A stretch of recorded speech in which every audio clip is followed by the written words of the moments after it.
VELLI, spokesman for the Lake County Major Crime Task Force. I'm joined today by Lake County State's Attorney Eric Reinhardt, who has a few comments. Good morning. My name is Eric Reinhardt. I'm the Lake County State's Attorney.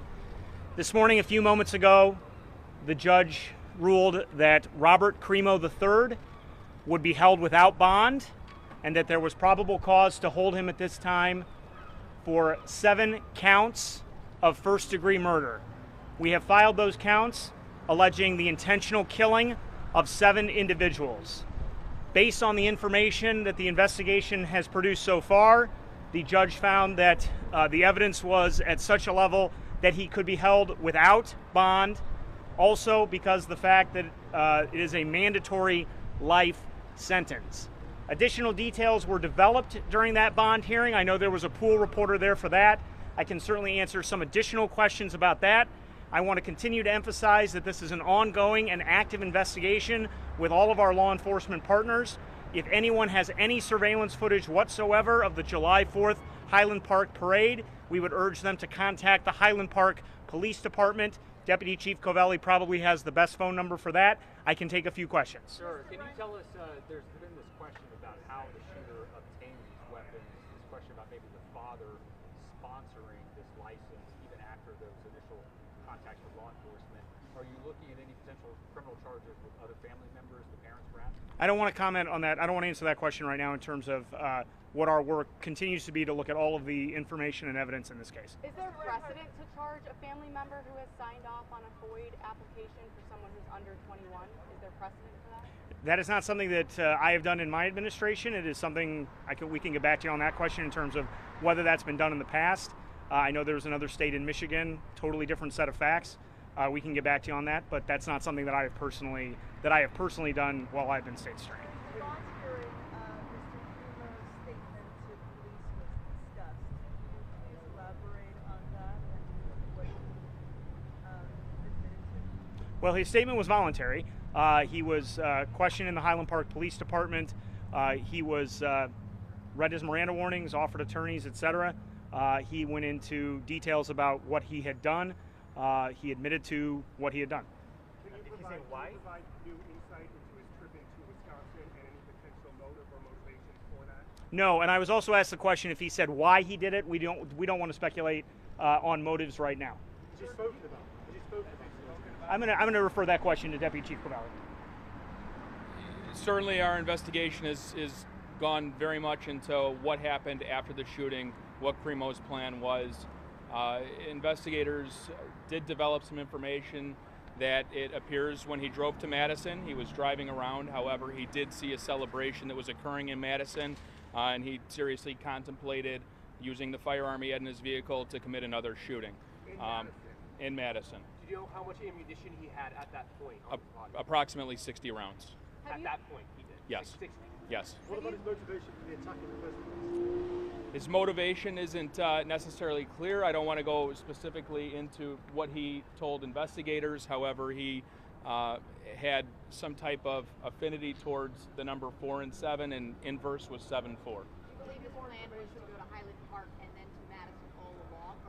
We don't have information to suggest he planned on driving to Madison initially to commit another attack. We do believe that he was driving around following the first attack and saw the celebration. When he got to Madison, did something deter him from attacking, or did he appear to make a decision himself to not attack? Indications are that he hadn't put enough thought and research into it. Have you talked to the female witness you were looking for yesterday, and what did you learn? We have not been able to locate her yet. Do you know anything about the affinity to the numbers 4, 7, what the significance is of that? It apparently comes from music that he's interested in. What about his weapons? We understand now that he bought one of them in 2020, but learn more information about that. Yeah, so in 2020 he bought 4 weapons. The weapon used in the July 4th attack, a Celtic Sub 200, a Remington 700, a shotgun. In 2021 he purchased a Glock 43X, and that was after his 21st birthday. Sir, the shooter changed his mind and came back from Madison. I can't speak to why he decided to come back from Madison. There are indications that he didn't put enough planning forward to commit another attack. There's been some questions about the FBI and their response in Madison, evidence technicians in Madison He did dispose of his phone in Madison, the Madison area in Middleton. That phone has since been recovered. Chief, is the father cooperating with the investigation? I don't want to go into levels of cooperation. We're talking to everybody, though, and working on getting the most cooperation we can out of everybody. Did you discuss how long this was? In 2019, Highland Park notified the state police about the knife incident. Is there not a mechanism in this firearm identification law, that hard law, that is there not a mechanism where that should have stuck around? Like, why wasn't that flagged when just months later he's getting a gun? I don't want to speak to the state police's protocol or procedure. I do believe they've issued some information about that incident, the information they received, and their decision making that went into that process. That really solely rests on them, and I don't want to speak to their protocol. But to your knowledge, Dana. there's nothing in their system that holds on to those things that the person. I don't have access to their system to even know that, so I really don't want to speak to that. Dana. I just need some clarification. It was a little unclear. So the Smith & Wesson that was recovered on the ground, and that was the weapon that fell out of the bag, and used in the shooting, or was the rifle used in the shooting recovered on the roof? The rifle used in the shooting was recovered on the ground. That's the object that he dropped. We're still looking to speak to the witness who saw him drop an object wrapped in a red blanket or red cloth. So we actually took the rifle with him. Chris, do you guys still think it was dropped intentionally or dropped accidentally? I don't want to speculate on why. There could be a lot of reasons why. I don't want to speculate. Did he shoot anybody? Once he came on the ground, or was all the shooting done on the roof? All of the shooting was done on the roof. Can you clarify what weapon he had in Madison, Wisconsin when he decided not to do it? The Celtic Sub 200 is what he had in Madison. Can you provide information about what services will be available at 12 p.m. at the Hyde Park High School? Absolutely. The FBI Victim Service Response Team, they're opening their Family Assistance Center today at noon. That will be open at the Highland Park High School. It's going to be open from noon to 9 p.m. It's for anybody impacted physically, emotionally by the events that happen in Highland Park. Tomorrow and Friday, it'll be open from 9 a.m. to 9 p.m. and thereafter as needed. Additionally, personal effects that were on the parade route are being evaluated by the FBI Evidence Response Team. That's going to take a bit of time. The personal effects that were on Central between 2nd and Green Bay, those should be available this afternoon for those that want to collect their property that was left in those areas. Question for the state's attorney. The Highland Park High School. Sir, during the bond hearing, there were some details about how the shooting happened. The fact that he reloaded. Can you sort of summarize what was said in the bond hearing, since the audience couldn't be there? Yeah. So Chief Ben Dillon handled the Dillon D-I-L-L-O-N handled the details of the bond information that was given to the judge. He indicated that from the roof of the store, the defendant emptied one clip of I believe 30 rounds and reloaded a second clip. I believe emptied that clip. I'm not positive, and actually reloaded a third time. And so those details may change obviously as the investigation continues, but that's the information that we gave to the judge today. So the shooter passed 4 background checks despite these reports of an attempted suicide and the fact that he said he wanted to kill everyone and had this knife collection.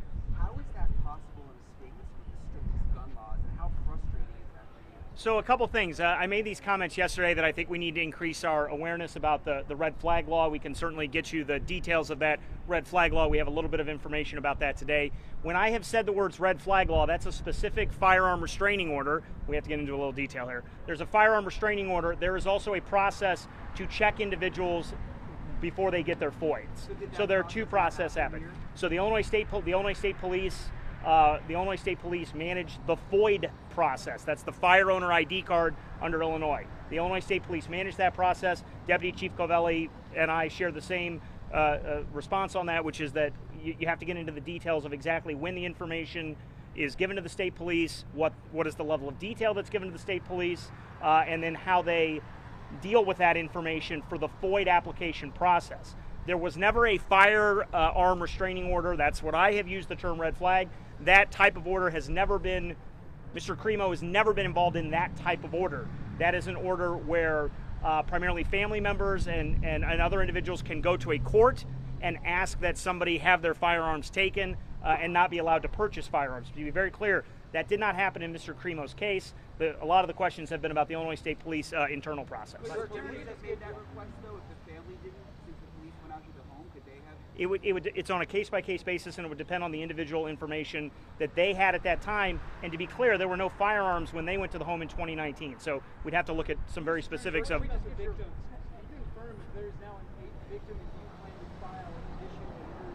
There is. I have not heard anything about.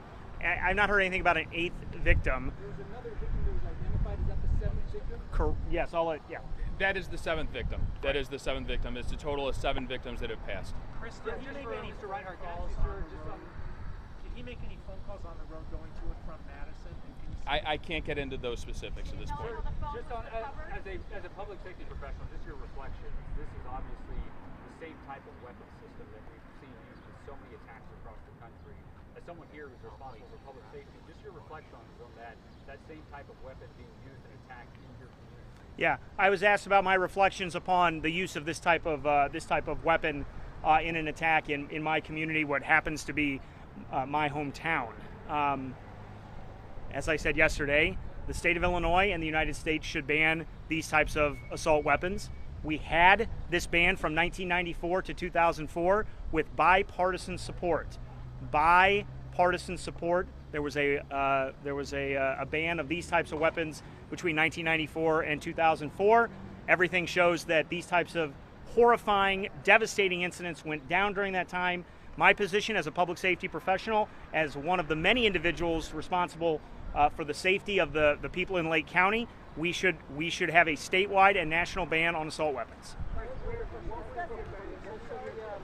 So the fact that he confessed in crime changes the dynamic of your case, but he can still enter a not guilty plea. Of course, he can. Yes, with the arraignment the arraignment will likely be in August. Just to give you the schedule, the next court date was set as, I believe, July 28th at the request of we asked to move that up to late July. He will be represented by the Public Defender's Office. They had one of their most experienced attorneys present in court today. They will consult, and this matter will be presented to a grand jury or a judge at some point for additional hearings regarding the evidence to see if he should be held over for trial. Obviously, we predict that, or we wouldn't have filed the charges, and an arraignment will likely be in August. And when do you plan on presenting the rest of the charges against him? Yes, thank you for that question. The question was, when will the rest of the charges be presented? Yesterday, I referred to the fact that there would be additional charges, many more charges against this defendant because so many people were hurt. For each individual was hurt, people can anticipate an attempt murder charge as well as an aggravated battery with a firearm charge. All of those are Class X felonies, which have obviously serious prison time associated with them. But other people were attempted to be murdered, people who were not shot. So there are many different charges that we are reviewing with respect to the other individuals who have sadly been injured by this, frankly, who were present on the scene, they were shot at. That may also constitute an attempt murder charge. Every time he fires a bullet at an individual, he is committing aggravated discharge of a weapon, whether he hits someone or not. There will be many, many more charges coming in the coming weeks. I don't want to say for sure, but I would anticipate all of those charges being presented at one time in late July. Sir, has this shooting exposed then a gap in the state's gun laws? I mean, as a prosecutor, I'm curious what your thoughts are here. Here's somebody that clearly shouldn't have had a gun. There were problems. Even if the laws worked as designed, he still got a gun. Well, yeah, the gap in the state's gun laws would be that we don't ban assault weapons. So, yes. With respect to the red flag laws, you have to look at the individual. You have to look at it on a case-by-case basis. When the information is inputted to people who are working on all types of public safety issues and how that information is stored, how that information is flagged later. But with respect to holes in gun laws, we need an assault weapon ban, and we need to make sure that the community, we need to make sure that law enforcement is using the red flag law, the firearm restraining order law. But sir, if today someone gets confiscated 19 knives, in 5 months, would he be able to buy guns? I mean, following the rules? So great question. The question was, how do the 19 knives, when you confiscate 19 knives, how does that affect some of the procedures that we've been talking about? Many of these questions will have to be answered by the Illinois State Police, only because that internal FOID process is set by administrative regulations and is set by internal ISP procedures in terms of getting what's called the FOID card in Illinois. That's the Fire Owner ID card. And so, again, it's on a case-by-case basis with respect to what they knew. But in that case, there had not been any firearms confiscated, that's what I know right now. But the Illinois State Police are going to have to answer those questions regarding their internal process. Seems pretty clear that someone who gets confiscated 19 knives shouldn't be allowed to buy guns. I mean, I think it's common sense. Yes, it would depend on the details of what was being said about knives, whether anything was being said about firearms. I have not seen that individual police report yet from 2019. Couple more. The director of the FBI just spoke moments ago about this. FBI Director Christopher Wray. He said that federal charges could come in this case. That obviously his agents are working with your team. Obviously you're the lead, but can you talk about your discussions with federal officials as well about possible federal charges? Yes, thank you very much. The question was to go through some of the discussions with federal officials. U.S. Attorney John Lausch and I, L-A-U-S-C-H, John Lausch, he and I are talking every few hours. He and I were both present at the command post and at the Highland Park Police Department throughout July 4th and July 5th. U.S. Attorney Lausch and I were also present yesterday at a press conference, and we're talking every few hours, as I said. We are constantly evaluating the information. Much of the information is digital. Much of it has to be evaluated, with a lot of detail, right? With a lot of precision. The FBI is analyzing that information, and I would refer you either to Director Wray or U.S. Attorney Lausch with respect to the timing of any federal charges. We are working with them constantly. Our cybercrime lab is in constant contact with FBI agents, and we are all working together. It's obviously all hands on deck as we continue to evaluate this active investigation. Mr. Primo,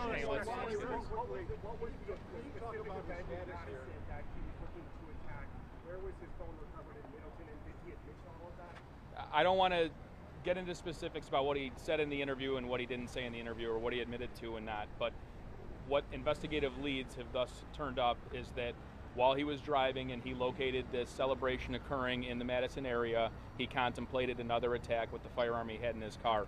His cell phone was dumped in the 6500 block of University Avenue in Middleton. That was recovered yesterday by the FBI, and it's being processed right now. Why did you go to Madison? Talk a little bit about his status here at the detention center. Is he being separated from the prison population?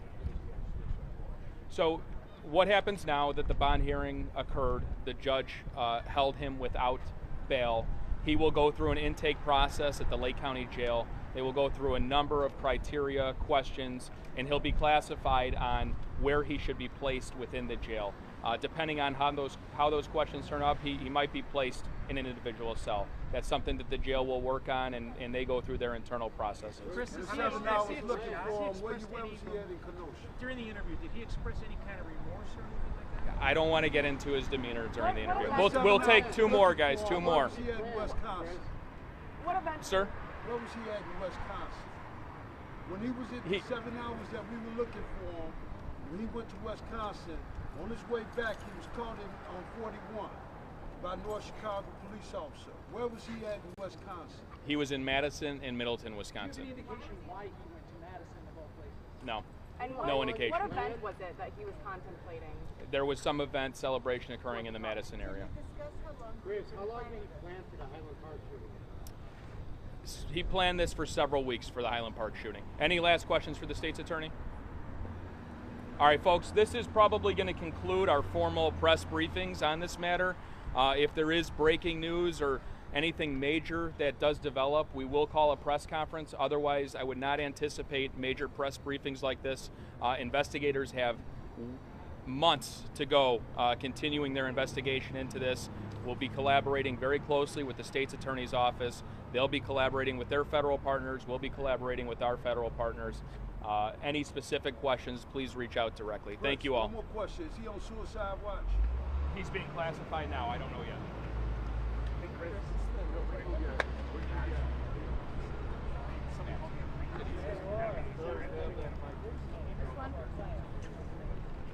Dave, this one? One right on the Chris, ¿el de arriba o el de abajo?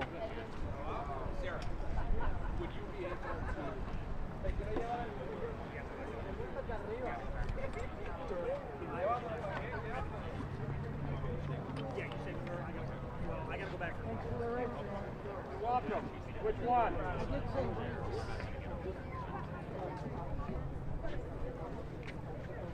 King,